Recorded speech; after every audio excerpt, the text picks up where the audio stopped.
Halo teman-teman, terima kasih kembali lagi di channelnya Susana Sunarno, dan kita kali ini akan membahas tentang bagaimana mengelola uang untuk keluarga. Ya, itu kita jarang ya dibahas di keluarga, di sekolah gitu ya. Atau bahkan dengan partner kita sendiri itu, baik calon suami atau calon istri maupun sudah jadi pun jarang kita membahas, seolah-olah pembahasan keuangan itu adalah sesuatu yang tabu. No,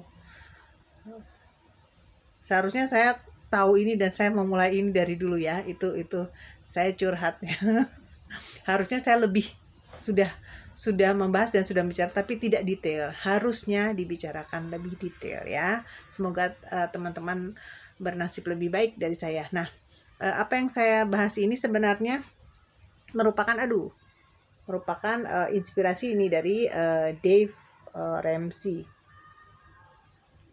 Dave Ramsey itu sekitar 25 tahun yang lalu pernah mengalami kebangkrutan, tapi sebenarnya ketika dia usianya muda gitu ya, dia sangat sukses, menjadi penjual yang sukses, sampai akhirnya bisnisnya besar banget, rumahnya besar, punya mobil yang branded yang heboh sekali gitu, sampai kemudian ada suatu hal yang tidak terduga, secara mendadak perhitungannya jadi salah semuanya,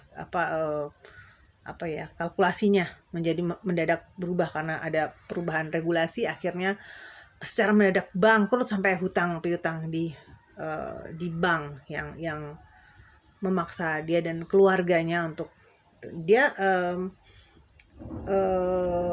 tiba-tiba menjadi punya hutang ya, millions of dollars of debt. Jadi ya bukan main hutangnya.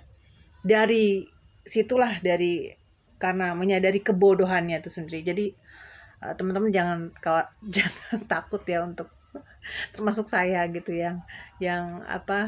saya self reminder ini sebenarnya, jangan takut untuk menjadi bodoh, karena dari situlah kita akan berusaha belajar untuk menjadi lebih baik, ya enggak. Nah, kemudian dia belajar ulang lagi. Dia kemudian mulai mengajari orang-orang ya. Kemudian juga cara di sini sih judulnya Teaching People Gods and Grandma's Ways of Handling Money. Jadi cara yang terbaik menurut Tuhan dan juga menurut nenek kita untuk mengatur keuangan. Kemudian dia juga mengajari banyak orang dalam kursus-kursusnya untuk mengontrol uangnya gitu ya. Dan dia punya 7 langkah yang secara singkat, dia ada beberapa buku sebenarnya. Secara singkat saya akan sebutkan agar kita dapat bayangan apa yang harus kita lakukan atau menjadi inspirasi untuk tindakan kita ke depan. Nah, nomor 1 itu baby step, 7 baby step, dia bilangnya seperti itu. Jadi memulai sesuatu yang besar atau cita-cita yang panjang itu harus dimulai dari baby step, langkah kecil, langkah mungil gitu ya, baby step. Nomor 1, dia menyarankan untuk save $1,000 for your starter emergency fund. Ini sih untuk di Amerika, tapi intinya adalah kita harus punya uang emergency fund, bukan yang untuk dilipat gandakan, tapi untuk kalau ada apa-apa gitu. Kalau ada apa-apa, tapi bukan kalau ada apa-apa saya lapar, bukan emergency fund seperti itu, tapi yang sangat-sangat urgent gitu ya, sangat-sangat mendesak, harus ada cash yang bisa langsung dikeluarkan untuk hal tersebut ya. Itu perlu dibedah, jangan memiliki definisi yang salah tentang emergency fund. Kemudian baby step kedua, pay off all debts except house ya.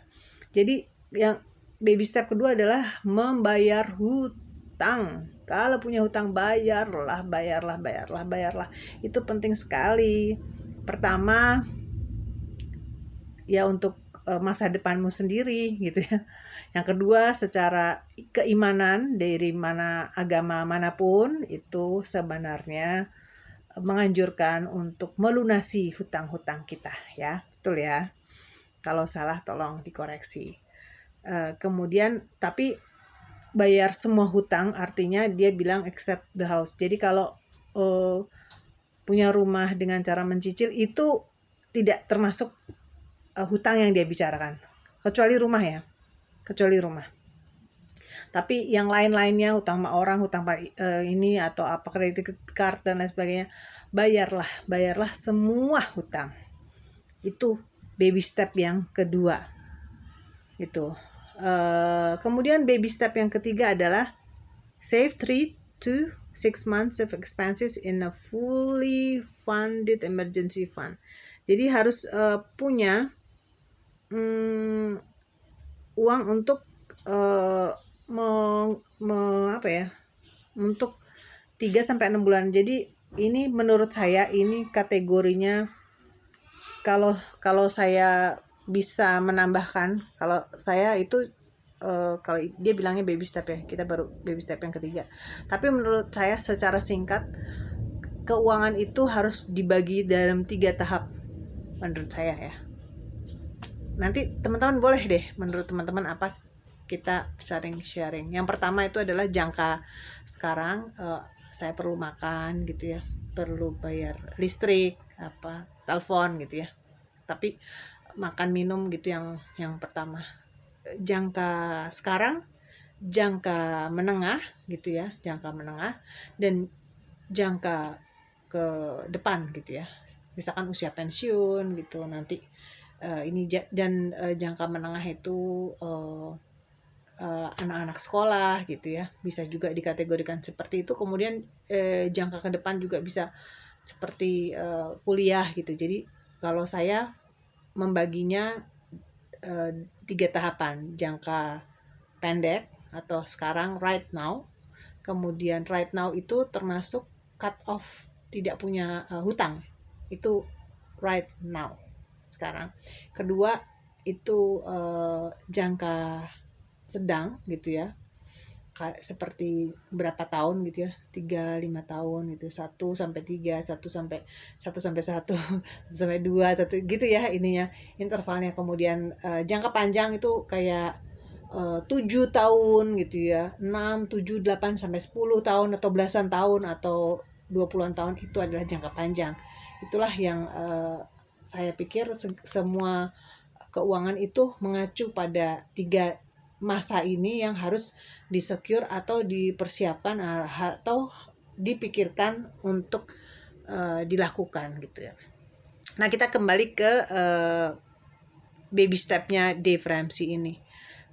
Kemudian baby step yang keempat menurut Dave Ramsey adalah menginvestasikan 15% dari income untuk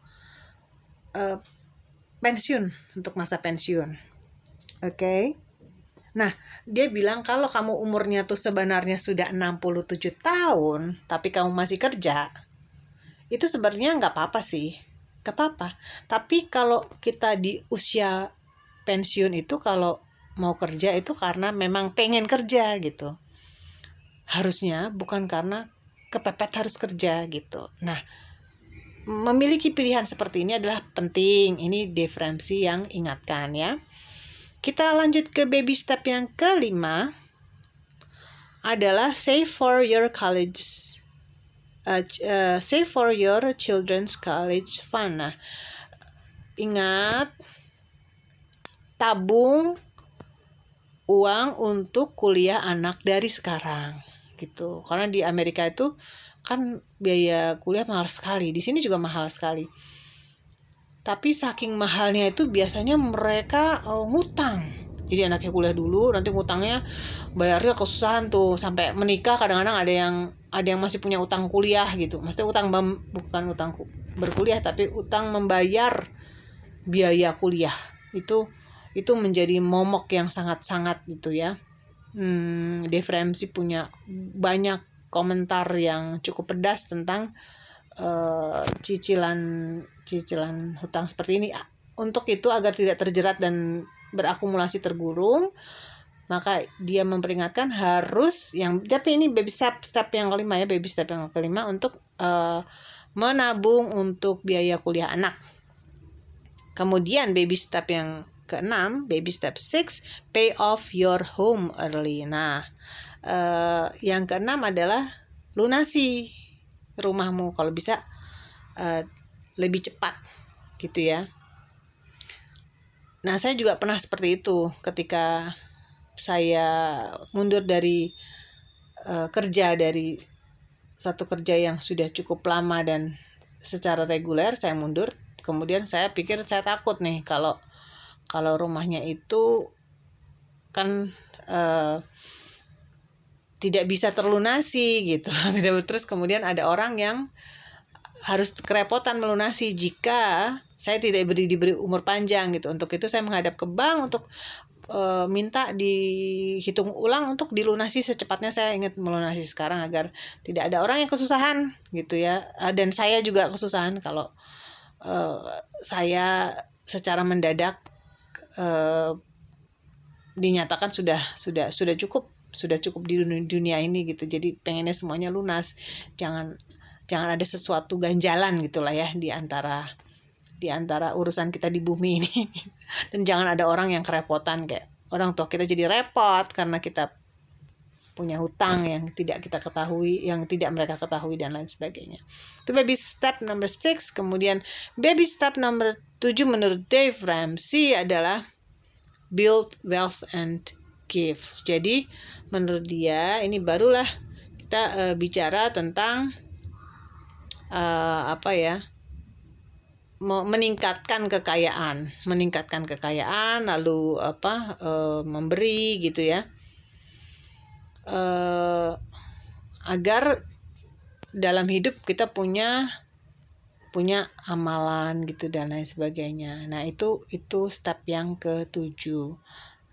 Jadi secara pelan-pelan tapi dimulainya dia sudah mengurutkan menurut dia berdasarkan ini pengalamannya dia, dan dia bilang berkali-kali, saya tuh dulu goblok banget, bodoh banget gitu. Bisa-bisanya saya tuh lupa tentang di puncak-puncak kejayaannya, dan menurut dia udah sukses gitu, nyaman, tentang satu hal yaitu hutang. Dia masih banyak hutang-hutang. Fasilitas yang dia nikmati tuh kebanyakan adalah hutang yang kemudian ternyata menjerat dia lebih dalam lagi sampai dia bangkrut dan kemudian kembali mencari Tuhan ya.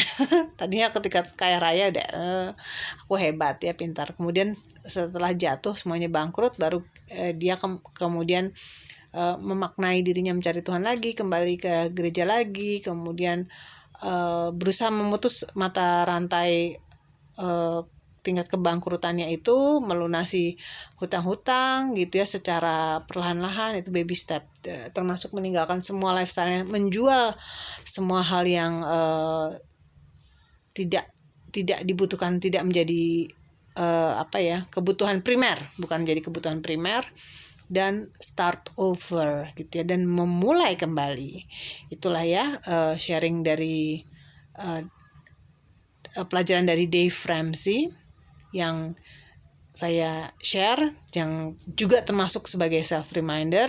Dan tadi saya juga sedikit sharing tentang 3 tahapan yang menurut saya perlu diperhatikan ketika kita mempersiapkan atau merencanakan keuangan itu.